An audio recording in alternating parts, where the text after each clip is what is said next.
서울대 최인철 교수님의 인문학 강의를 듣다가 용어 하나를 제가 듣게 됐는데요. The Overview Effect, 우리말로 하면은 조망 효과라고 합니다. 이 Overview Effect가 뭐냐면 글자 그대로입니다. 우주 비행사가 이제 지구에서 벗어나 그 먼 우주에서 지구를 내려다 보니까 작은 점 하나에 불과하더라는 겁니다. 이 우주 비행사들 머릿속에 막 무슨 생각이 떠도는가 하면은, 아니 이렇게 점같이 작은 지구 그 안에서 그냥 인간들끼리 뭐 금 꺼가지고 이거는 미국 땅이니 이건 멕시코 땅이니 뭐 우리로 치면은 이게 뭐 북한의 38선이 이러니 중국은 저러니 그거 갖고 아웅다웅하는 이런 것들이 참 부질없다, 그런 생각이 든다는 겁니다. 그래서 이제 우주 비행사가 그 우주를 바라보면서 그 큰 우주 속에서 너무나 아웅다웅 그렇게 살아왔던 자기의 삶이 반성이 되고 또 되짚어지면서 그렇게 해서 이제 이 가치관의 변화가 일어난다는 겁니다. 그런 효과를 오버뷰 이펙트라고 그렇게 한다고 하는데요.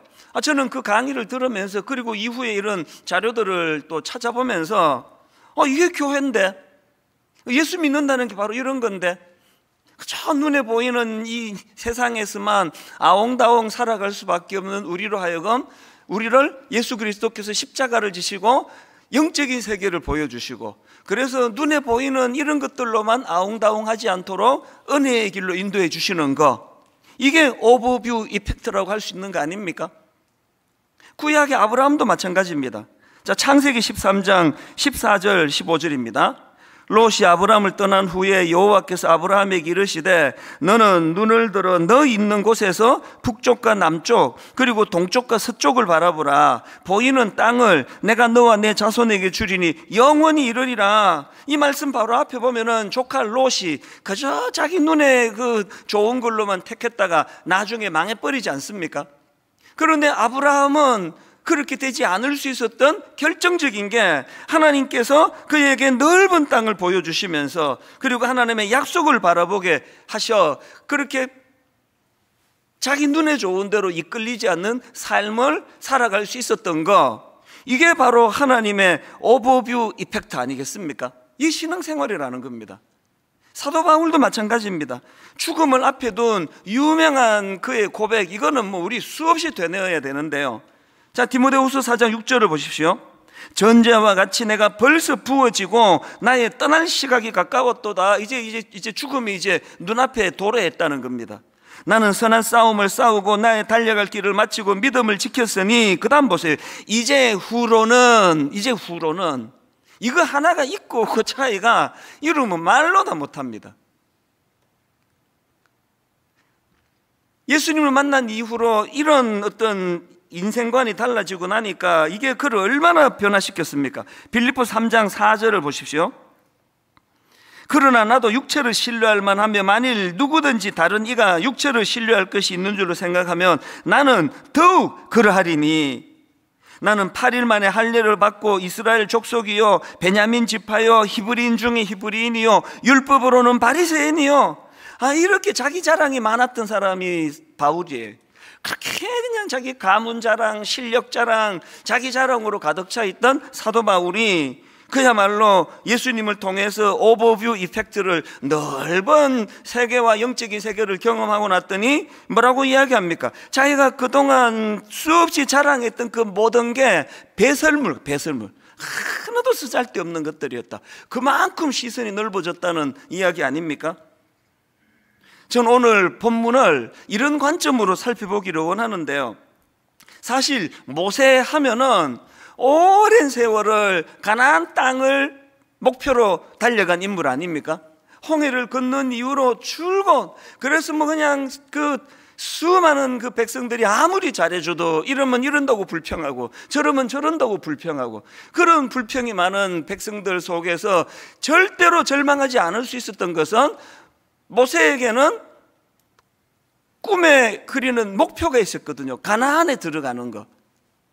그랬는데 오늘 본문에 보면은 이런 모세에게 하나님의 청천벽력 같은 말씀이 떨어지는 거 아닙니까? 오늘 본문 신명기 32장 52절 하나님 이런 말씀을 하십니다. 내가 비록 내가 이스라엘 자손에게 주는 땅을 맞은편에서 바라보기는 하려니와, 그 다음 보세요. 그리로 들어가지는 못하리라 하시니라. 이게 뭐 그냥, 여러분 이 성경은 역사가 주로 많기 때문에요, 감정을 이입해서 읽으면 굉장히 이해가 쉽습니다. 아니, 제가 모세라 생각하고 그 장면을 지금 한다고 생각을 해보세요. 내 평생에 지금 목회의 꿈이 이건데, 이걸 이루는 게 내 목표인데, 지금 은퇴를 지금 얼마 앞두지 않고 너 그거 못하게 될 거다. 이건 뭐 상상을 하기 어려운 낙심이 찾아왔을 것 같은데, 놀랍게도 성경을 자세히 보십시오. 모세가 너는 가나안에 못 들어가, 이 하나님의 말씀 때문에 낙심하거나 마음이 무너지거나 절망하는 그런 거 없습니다. 오늘 본문 신명기 32장 바로 그 다음에 나오는 33장에 보면은 아무 일도 없었던 듯이 담담하게 그 후손들을 축복하는 내용이 쭉 나오고요. 그 중에 특히 신명기 33장 29절을 보십시오. 이스라엘이여 너는 행복한 사람이로다. 여호와의 구원을 너같이 얻은 백성이 누구냐? 아니, 지금 자기가 안 행복한데, 만약에 32장에서 내가 가나안에 못 들어간대, 무슨 하나님은 일을 이렇게 하시느냐고. 아니, 이거 뭐 잘못한 걸로 치자면은 이스라엘 백성들이 나보다 훨씬 더 잘못했는데, 그들은 다 가나안에 갈 수 있고 나는 못 간다는 게 말이 되느냐고. 막 분노가 많고 울분이 많으면 이렇게 넉넉하게 이스라엘이여 너는 행복한 사람이로다, 이런 축복이 나오겠습니까? 본인 마음이 그런 거와 상관없이 뭐라고 말합니까? 너희들이 가나안에 입성해서 행복한 사람이로다, 그렇게 이야기한 거 아닙니다. 자기는 가나안에 들어가든 들어가지 못하든 하나님의 인도하심을 받는, 하나님으로 구원의 은혜를 누렸던 사람이기 때문에 자기도 행복하고, 너희들도 얼마나 행복한지 꼭 기억해라, 그럴 수 있게 된 거 아닙니까? 그 성경을 읽으면서 자꾸 이렇게 질문을 많이 하는 게 좋은데요, 이게 어떻게 가능했을까요? 아니, 모세는 그 숨 쉬고 밥 먹는 사람 아닙니까? 우리랑 똑같은 육신을 가진 인간인데, 아니 그렇게 평생에 소원했던 그 목적지 가나안을 못 들어간다고 하는데도 어떻게 이렇게 아무렇지도 않을 수 있느냐고요. 바로 오늘 본문 안에 그 비결이 담겨져 있는 겁니다. 그게 어떻게 가능했다고요? 오늘 본문 48절 49절을 보십시오. 바로 그날에 여호와께서 모세에게 말씀하여 이르시되 너는 여리고 맞은편 모압 땅에 있는 아바림 산에 올라가 너보 산에 이르러 내가 이스라엘 자손에게 기업으로 주는 가나안 땅을 바라보라. 이 라이프 성경 사전으로 이 내용을 보니까요, 너보 산은 아바림 산맥의 최고봉이래요. 그래서 사해 해수면으로부터 높이를 재보면 대략 한 1200m, 그리고 또 지중해 해수면에서 높이를 재보면 대략 789m, 어마어마하게 높은 산입니다.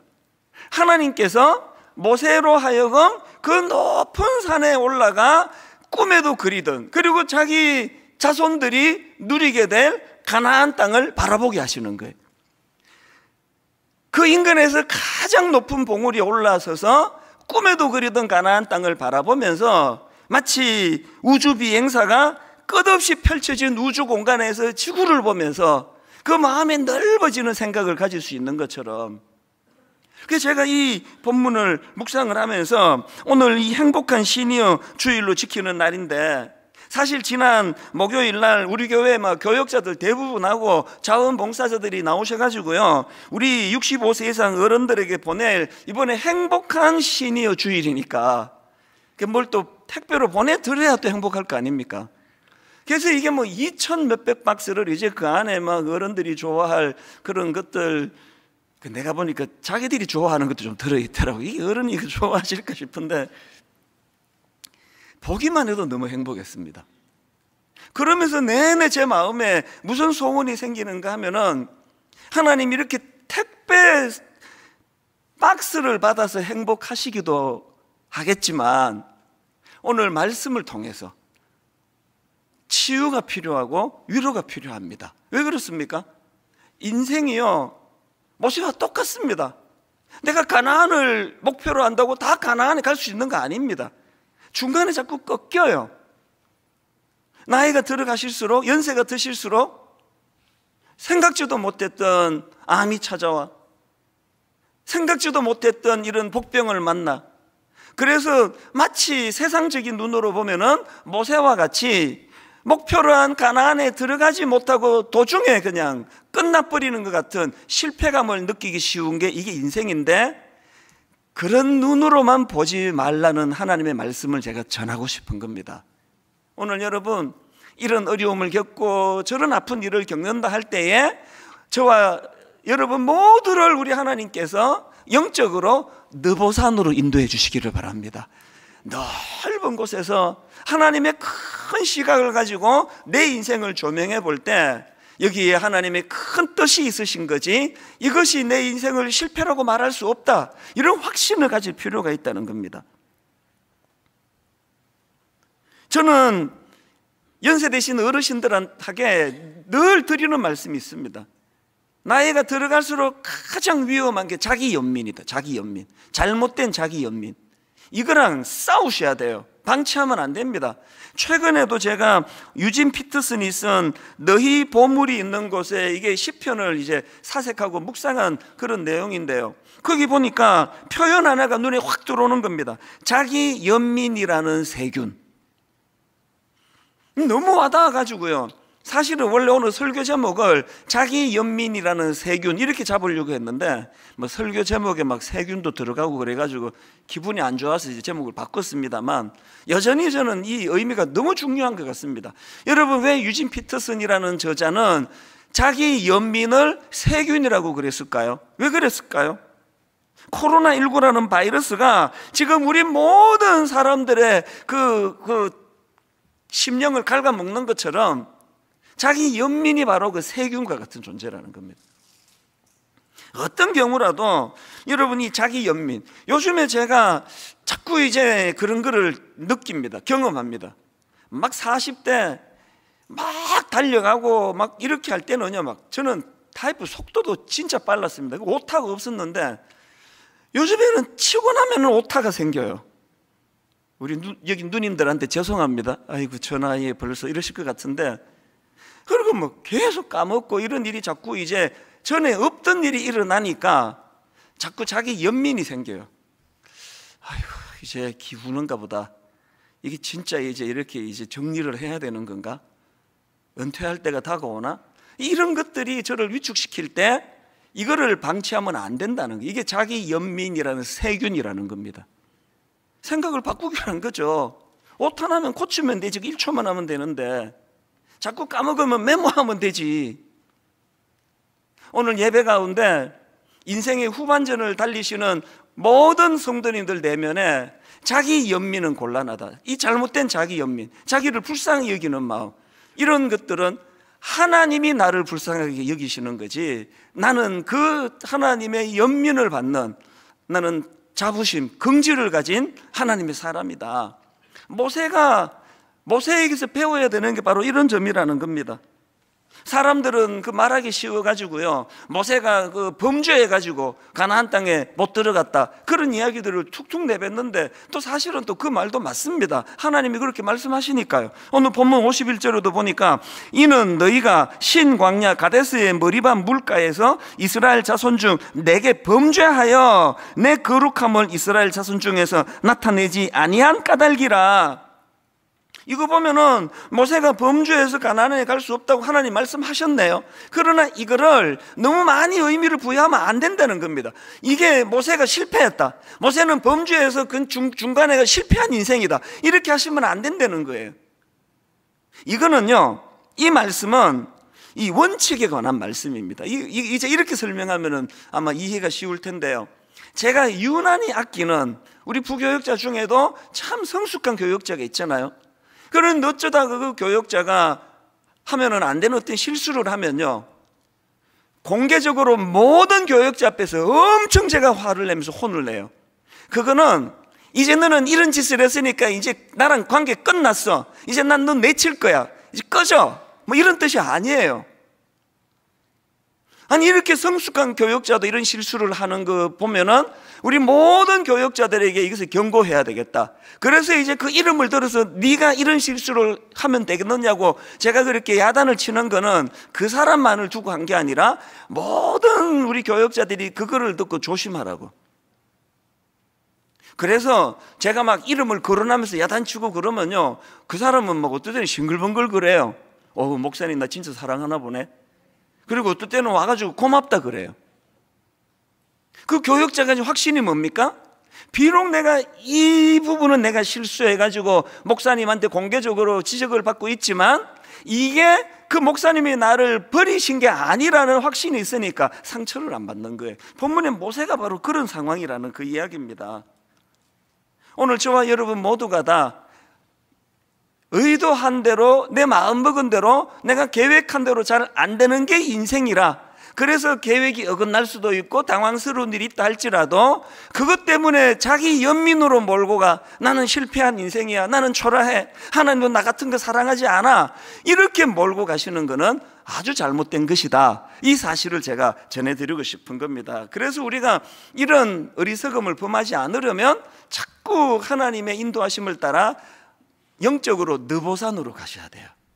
더 넓은 곳에 1층에서 바라보는 세상은 그냥 아웅다웅 인간들 요 앞에 것만 보이지 않은데 20층 30층 옥상에 가서 세상을 내려다보면은요, 내 시각이 얼마나 좁은 것인가 알게 되는 겁니다. 저와 여러분 모두가 다 늘 기도하고 묵상하는 가운데 영적인 느보산으로 이끄심을 받게 되시기를 바랍니다. 이렇게 넓은 시선으로 느보산을 바라보게 되면 두 가지 균형, 이 성숙 있는 두 가지 균형을 얻게 되는데요, 첫 번째가 뭐냐, 자기 존재와 그 역할의 한계를 인식하게 된다는 겁니다. 이게 얼마나 중요한 일입니까? 데이빗 브룩스라는 분이 쓴 책 중에서요, 인간의 품격이라는 제목의 책이 있는데요, 제가 그 책에서 참 영어 표현이 너무나 단순한데 확 와닿는 표현이 있었습니다. Big me, little me.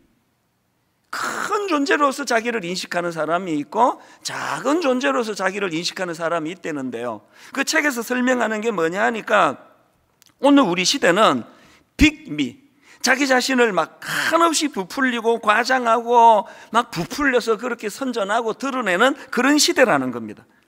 그래서 저자가 말하기를 그 SNS 같은 것들을 통해 가지고 막 타인의 시선을 끌고 인정을 받기 위해 가지고 끊임없이 자기를 과장하고 부풀리는 그야말로 빅미의 시대를 우리가 살고 있다. 그렇기 때문에 이런 시대를 살아가는 우리는 겸손과 지혜로 대변되는 리틀미, 나 자신을 그렇게 부풀리지 않는 작은 존재로서의 자기를 자꾸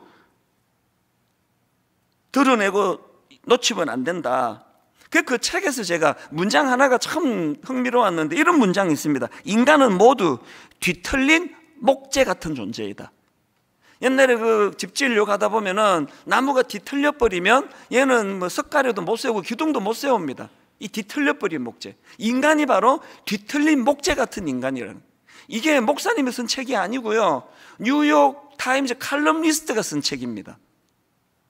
알고 봤더니 이 표현은요, 유명한 철학자 칸트가 한 말이더라고요. 칸트가 이런 말을 했습니다. 인간이라는 뒤틀린 목재에서 고든 것이라고는 그 어떤 것도 만들 수 없다. 저자가 뭘 주장하느냐, 우리 인간은 이렇게 스스로의 약점을 늘 인식하고 그 약점을 극복하기 위해서 몸부림치는 과정에서 인격이 형성되어 가는 것이다. 저는 가끔씩 막 이 목회가 힘들거나 또 어떤 오해를 받아가지고 막 공개적으로 수모를 당하거나 또 반대로 목회가 너무 잘 돼서 제 마음에서 꿈틀꿈틀 내가 목회를 뭐 좀 하긴 하네, 이런 생각이 들 때 저는 바다 생각을 해요. 바닷가를 가고 싶어 합니다. 오늘 여기 1층에 예배 드리시는 우리 저랑 비슷한 세대나 우리 그 형님 누님들 세대는 우린 바다를 되게 좋아하잖아요. 겨울 바다 이러면 늘 막 기차 타서 이제 바다 가고 이러기를 원하는데, 저는 그런 차원이 아니고 저를 돌아보기를 원할 때 저는 바다를 찾습니다. 무엇에서 감동을 받는지 아십니까? 이 바다가요, 파도도 갈 때마다 색깔이 다 달라요. 어떨 때는 잠잠한 파도가 칠 때가 있고, 바람이 불 때는 막 아주 막 크게 성난 파도라 그러잖아요. 근데 제가 그 바다를 갈 때마다 파도를 보면서 감동을 받는 게 뭔지 아십니까? 아무리 잠잠하게 파도가 치던, 막 성난 파도라는 이름처럼 막 격하게 파도를 치던, 딱 하나님이 검꺼준 데까지만 와요. 성난다고 막 저까지 가고 그런 거 없습니다. 딱 그 시간에 그까지 옵니다. 이거를 넘어서는 게 그게 쓰나미 아닙니까? 여러분, 쓰나미 인생으로 사시고 싶진 않으시잖아요. 쓰나미 인생으로 살고 싶지 않다면 우리 모두가 다 하나님이 검꺼준 데까지, 나는 가나안을 목표로 했지만 하나님께서 너 여기까지 다 검꺼 주시면 토달지 않고 거기에 순종할 수 있는 인생, 이게 리틀미, 작은 자로서의 나 자신을 인식하는 존재라는 겁니다. 그래서 저는 종종 우리 후배 목사님들에게 이런 말을 합니다. 자기 존재나 자기가 하는 일에 너무 큰 의미를 부여하는 것, 그게 전부 다 타락이다. 그거 교회가 좀 커졌다고 막 여기에 엄청 의미를 부여해서 막 분당 우리 교회가 막 한국교회를 대표하는 교회다, 이게 다 이게 타락된 소리예요. 아, 내가 이게 30몇 명으로 이만큼 교회를 키워서 내가 이런 한국교회에 뭐 21세기 어쩌고 어쩌고 이런 목사다, 이 다 타락한 말이에요. 자기 자신에게 자기가 하는 일에 너무 큰 의미를 부여하는 이 모두가 다 타락이에요. 성가대 같은 데서 막 테너가 나 없으면 망할 거야, 없어져 보세요, 망하는가. 자기에게 너무 많은 의미를 부여하는 이게 다 위험한 거예요. 그저 우리는 작은 자로서 하나님이 검꺼 주시는 대로 따지는 것도 없습니다. 왜 가나안에 안 보내주시느냐고 막 또 막 간청하고 막 빌고 그러지도 않아요. 그저 수용하고 그것을 받아들이고 용납하고. 이게 첫 번째 균형이라면 두 번째 균형이 하나 더 있습니다. 첫 번째로만 그치면 이게 발전이 없고 성장이 없잖아요. 두 번째 균형이 뭐냐? 이렇게 자기 자신을 죄성을 가진 작은 자에 불과하다는 걸 인식하지만, 그러나 그 다음 두 번째, 그러나 하나님의 약속을 믿고 인생의 큰 그림을 그리는 사람이 되어야 한다는 겁니다. 앞에서 언급했던 아브라함, 유명한 창세기 12장 1절 2절 보면은 아브라함이 무엇을 근거로 발걸음을 옮긴지 딱 나오는 거 아닙니까? 자, 창세기 12장 1절 2절입니다. 여호와께서 아브라함에게 이르시되 너는 너의 고향과 친척과 아버지 집을 떠나 내가 너에게 보여줄 땅으로 가라. 그 다음 보세요. 내가, 누구가? 여호와 하나님이 내가 너로 큰 민족을 이루고 너에게 복을 주어 너의 이름을 창대하게 하리니 너는 복이 될지라. 아브라함이 나는 큰 자기 때문에 빅미, 나는 이 시대를 수많은 사람들이 믿음의 조상이 될 자격이 있기 때문에 내가 발걸음을 뗀다, 그거 아니에요. 나는 작은 자지만 하나님의 약속을 힘입어. 그래서 제가 이 말씀을 준비하다가 이 약속과 관련해서 너무나 제가 재밌기도 하고 진지하기도 하고 또 은혜를 받은 작은 일을 경험했는데요. 제가 옛날에 청소년 사역을 했지 않습니까? 그때 제가 중등부를 맡을 때는 뭐 애들이 뭐 막 바글바글 그럴 때니까요, 하나에 제가 다 기억을 못 하는데 유난히 이렇게 머리에 남는 애들이 좀 있습니다. 그 중에 한 아이가 아니죠, 이제 나이가 뭐 한 20년 지났으니까요. 얘가 그 중학교 1학년 때부터 그렇게 저를 따르는 겁니다. 그리고 목사님 도와드려야 된다 그러면서 방송팀에 들어가서 막 예배 시간에 방송 장비도 돕고 늘 그렇게 저를 따르고 신뢰하는 그 학생인데요. 그 남학생이 중학교 1학년인 이 남학생이 어느 날 저한테 오더니 이런 부탁을 하는 겁니다. 목사님, 저 결혼 주례하실 거죠? 해 주실 거죠? 그 14살짜리 애가 하니까 뭐 그냥 쉽게 대답하는 거죠. 언제 있을지 모르니까. 주례할게. 결혼이나 해라. 그러니까 얘가 되게 좋아하면서 그 다음 이게 보통 애가 아닙니다. 그 내가 주례를 해주겠다 그랬더니 노트를 갖고 왔어요. 여기 사인해 주세요. 나중에 약속 안 지키면 어떡하느냐는 거죠. 사인해 주세요. 그래서 제가 웃으면서 야, 내가 그래도 목사님인데 내가 한 약속을 내가 뭐 안 지키겠니? 걱정하지 마. 그랬더니 얘가 끄떡끄떡하고는 이제 그렇게하고는 이제 그게 20년 전이에요. 한 20년도 더 됐습니다. 문제가 생긴 게 결혼은 안 되는 겁니다. 뭐가 문제냐? 불행하게도 얘가 지금 우리 교회 성도인데요. 왜 불행한가 하면은 남의 교회 같으면 룰이 다른데요. 지금 저희 교회는 이제 청년들 결혼이 많다 보니까 예전에는 제가 막 이제 서울에서 결혼하고 지방에서 결혼하고 주례를 다 뛰어다녔습니다. 어느 토요일 날 주례를 3번 한 적도 있습니다. 그랬더니요, 당장에 그 다음 주일 예배에 지장이 되는 겁니다. 설교가 부실하고. 그래서 할 수 없이 룰을 정한 거 아닙니까? 너무 죄송하지만 담임 목사 결혼식 주례는 이 본당 안에서만 가능합니다. 그래서 딱 토요일 날 이제 주례를 최대한 2건씩만 이제 주례를 하는데, 이 친구가 뭐 코로나19 이런 것 때문에 그랬겠죠. 서울에서 결혼을 한다는 겁니다. 그래서 내가 너무 미안하지만 네가 우리 교회 성도가 아니면 또 다른데, 네가 우리 교회 성도기 때문에 누구는 주례해드리고 누구는 안 해드리면 안 되기 때문에 미안하지만 그 주례를 하기가 좀 어렵겠다 그랬더니 또 애가 또 착해요. 두 말 안 하고 알겠습니다, 이해가 됩니다. 그리고 정리가 됐습니다. 근데 이 결혼이 다가오니까 계속 마음이 쓰이네요. 그래서 그 엄마한테 내가 전화를 드려봐서 어떤가, 잘 돼가는가 했더니 아니나 다를까 그 엄마 하시는 말씀이, 애가 실망을 해가지고 중학교 때 그때 내 사인을 받았어야 되는데, 그 사인을 내가 받았어야 되는데 그런 얘기를 하고 있다 그래서 내가 너무 마음이 아파가지고 그 자리에서 약속했습니다. 제가 주례하겠습니다. 아마 이것 때문에 막 성도님한테 욕 좀 얻어먹고 또 상처받는 분이 생기면 내가 양해를 구하더라도 내 이 약속은 지켜야 되겠습니다. 그러고는 그 학생한테 전화를 해가지고 이제 주례를 하겠다고 그렇게 하고 약속을 하니까 얘가 좋아가지고 너무너무 기뻐하는 일이 있었는데요, 제가 그 일을 통해서 깨달은 게 뭡니까? 여러분, 저같이 이렇게 죄성을 가진 인간, 저같이 뒤틀린 목재 같은 초라한 인생도요, 이렇게 저를 믿고 저를 신뢰하며 우리 목사님은 약속한 거 지키는 분이라고 그렇게 저를 기대해 줄 때에 그 기대를 저버리지 않으려고 하는 게 인간이라면, 하물며 우리 하나님께서 아브라함을 통해, 모세를 통해, 바울을 통해 그분의 신실하심을 믿고 그분의 약속하심을 의지하여 달려가는 그 사람들에게, 그래서 제가 오늘 새벽에 말씀을 쭉 마무리하는데 너무너무 가슴이 벅찬 찬양이 막 맴돌아지는 겁니다. 주님 보좌 앞에 나아가 참된 안식과 기쁨 나 누리겠네. 경배하며 주의 얼굴 구할 때 신실하신 주님 찬양. 왜 안식과 기쁨이 넘치느냐? 바로 그 다음 가사예요. 신실하신 하나님, 신실하신 주, 나의 주 하나님은 신실하신 주, 신실하신 하나님, 신실하신 주.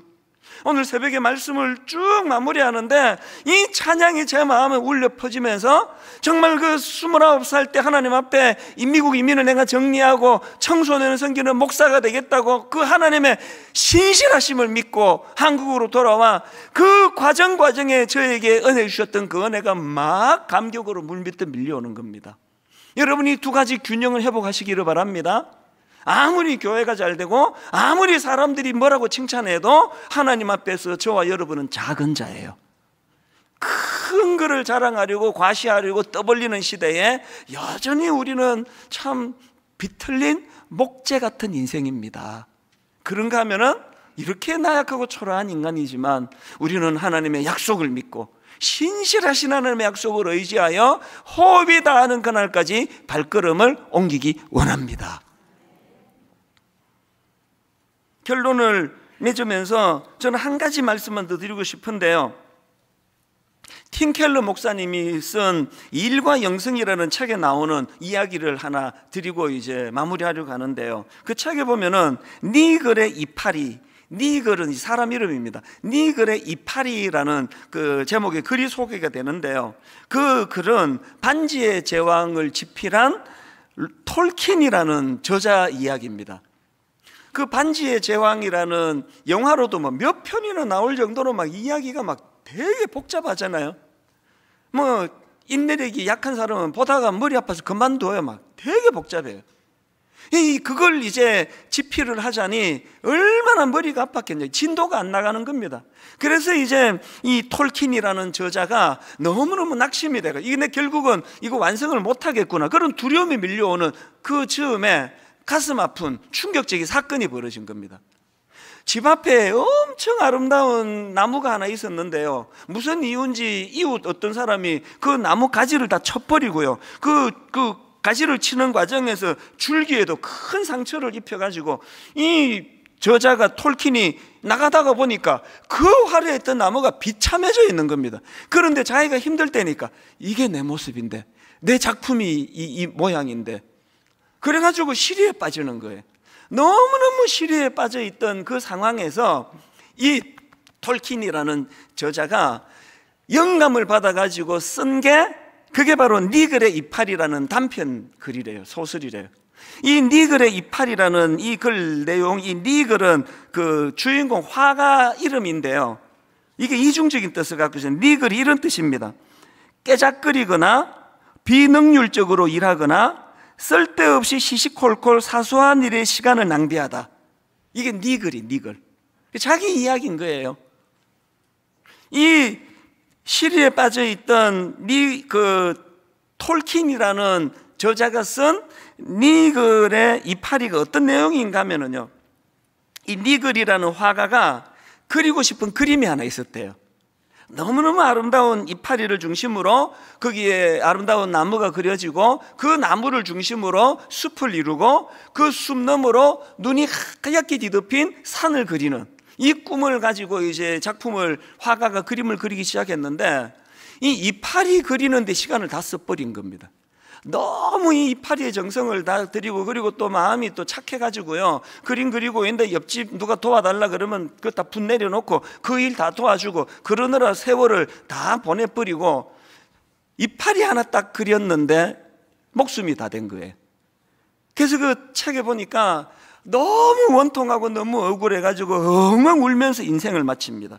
그리고는 그 그림은요, 이제 그 동네 그 마을 박물관 구석진데 사람들 눈길도 못 받는 거기에 이제 던져졌는데, 누가 그 이파리 하나 그린 걸 보고 작품으로 보겠냐고. 실패한 인생 같죠? 근데 여러분, 이야기가 이렇게 끝나지 않습니다. 이제 소설이니까요, 그렇게 세상을 떠난 화가가 이제 하늘나라의 높은 산들로 가는 열차에 태워졌는데 두 소리가 들리는 거예요. 하나는 공의의 소리예요. 실패한 놈, 평생을 시간만 흘려 엉뚱한 데 시간을 보내버린 놈, 그렇게 막 책망을 하는 준엄한 목소리가 들리고, 그 목소리 건너편으로 이 니글을 편들어주는 말, 아니라고, 온 마을 사람들 다 도와주고 정성을 다하며 최선을 다해 살았다고, 그 두 목소리가 들리는 열차를 타고 그렇게 이제 이 니글이라는 사람이 하늘나라 가장자리쯤 이르렀을 때 저를 울컥하게 만든 장면이에요. 이파리 하나 딱 그리고 인생이 끝난 이 니글에게 우리식으로 제가 빗대어 설명할게요. 하나님께서 이 화가가 꿈꾸었던, 그러나 완성하지 못하고 끝낸 그 아름다운 작품이, 저는 이 글을 읽으면서 제 아버지 생각이 났습니다.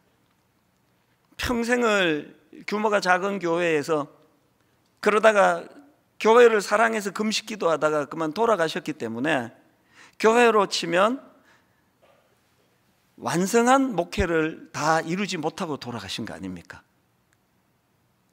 그리고 제가 행복한 시니어 주일이니 여기 앉아 계시는 분들이겠죠? 수많은 우리 인생의 후반전을 달리고 있는 어른들이 생각이 나는 겁니다. 내 인생은 이파리 하나밖에 못 그렸는데, 나무는 시작도 못했는데 이렇게 끝나버렸는데, 아까 앞에서도 말씀드렸잖아요. 인생이 가나안의 목표로 달려간다고 해서 가나안에 다 가지는 게 아닙니다. 병을 만나고 이렇게 저렇게 가슴 아픈 일들을 통해 세상적인 눈으로 꺾여버린 것처럼 보여지는 그런 인생을 살아간다 할지라도, 영안을 열고 바라보면 하나님께서는 우리가 못다한 작품을 완성했다고 인정해 주신다는 사실이에요. 우리 아버지 인생을 놓고 보면 참 목회를 완성하지도 못하고 도중에 돌아가셨지만 역사와 역사를 이으시는 하나님의 관점으로 그 아들인 저를 통해서 2배, 3배 많은 일들을 이루어 가시는 분이 하나님이신 줄로 믿습니다. 이 말씀을 준비하면서 우리 교역자들에게, 담당 교역자들에게 기도 제목을 좀, 우리 어른들을 위한 브라보 시니어 행복한 모임, 이 어른들을 위한 기도 제목을 좀 보내달라 그랬더니요, 인생의 후반전을 정말 의미 있게 보내기 원합니다. 이 머리글로 해서 우리 교역자가 정성껏 여러분들, 우리 어른들을 위한 기도 제목을 보냈는데요, 이런 내용이 나오더라고요. 우리 어른들의 현실의 무게는 여전히 무겁습니다. 위로는 부모 세대, 아래로는 자녀 손주까지 아직도 섬기고 돌봐야 하는 수고와 헌신이 계속되고 있습니다. 또 이런 기도 제목도 있었습니다. 어른들이 경험하고 있는 여러 어려움과 상실들을 회복시켜 주시기 원합니다. 그 다음에 우리 어른들의 상실한 마음을 하나하나 표현했더라고요. 은퇴로 인해 찾아온 공허감, 변화한 세상에 적응해야 하는 당혹감, 시간적 여유가 있지만 무엇을 해야 할지 모른 채 보내는 삶에 대한 무료함, 마음은 원하지만 행동하기에 불편한 신체의 변화로 인해 느끼는 좌절감, 예배를 통해 하나님과의 깊은 만남을 통해 이런 상함이 치유되고 회복되는 것을 경험하게 해 주시기 원합니다. 이 기도 제목을 제게 올려봤어요. 그 다음에 부연해서 한마디를 보낸 게 진짜 저를 울컥하게 만들었습니다. 이런 현실의 무게감 때문에 기도 제목이 많은 어른들인데요, 그 다음 한번 들어보세요. 지난 한 해 시니어 다락방을 신방할 때마다 울컥울컥 했던 것이 있습니다. 순장님이 취합해 주신 어른들의 기도 제목을 보면 시니어 성도님들의 제일 첫 번째 기도 제목은 항상 자녀를 위한 기도였습니다. 권사님의 기도 제목은요, 이렇게 물으면 자녀 기도 제목이 저의 기도 제목이지요, 이렇게 대답하시던 성도님들, 이런 거를 적고 난 그 다음에 우리 목사님의 글을 한번 더 읽어보십시오. 우리 부모님도 목사님이 신방 오시면 이렇게 나의 기도 제목을 제일 먼저 올리시겠구나, 이런 생각에 울컥했습니다. 늘 자녀를 위해 기도해 주시는데 행복한 시니어 주일만큼은 행복한 모임 성도님들, 브라보 시니어 성도님들을 위해 기도해 드리고 싶습니다. 모세가 평생 꿈꾸던 가나안에는 들어갈 수 없었다 할지라도 결단코 그 인생을 실패했다 말하지 않는 것처럼 오늘 나이는 들어가는데 몸에 힘은 빠져나가는데 여전히 지고 있어야 될 무게는 하나도 가벼워지지 않는데, 이런 상황에서도 자식들을 위해 기도하시는 그 마음을 젊은 우리들이 헤아려서 오늘 우리 어른들을 축복하며 기도하는 특별한 예배가 되기를 바랍니다.